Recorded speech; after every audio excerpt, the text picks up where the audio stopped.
মধ্যপ্রাচ্যের আকাশপথে মিসাইল বৃষ্টির পর এবার রক্তক্ষয়ী স্থল অভিযান শুরু করতে যাচ্ছে যুক্তরাষ্ট্র। আর এই অভিযানের বলির পাঠা বানানো হচ্ছে ইরাকের কুর্দিদের।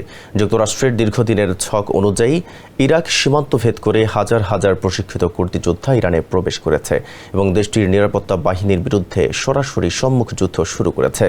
বৃহস্পতিবার ভোররাতে টাইমস অব ইসরায়েল এবং মার্কিন সংবাদ মাধ্যম ফক্স নিউজের বরাতে আসা এই খবরে তোলপাড় শুরু হয়েছে বিশ্বজুড়ে। যুক্তরাষ্ট্রের কর্মকর্তাদের বরাত দিয়ে জেনিফার গ্রিফিন জানিয়েছেন, কয়েক হাজার কুর্দি যোদ্ধা ইরান সীমান্ত ভেদ করে স্থল হামলা শুরু করেছে। এই অভিযানের মূল লক্ষ্য হল কুর্দিদের দিয়ে ইরানের রেভলিউশনারি গার্ড ও নিরাপত্তা বাহিনীকে ব্যস্ত রাখা এবং তাদের দুর্বল করে দেওয়া।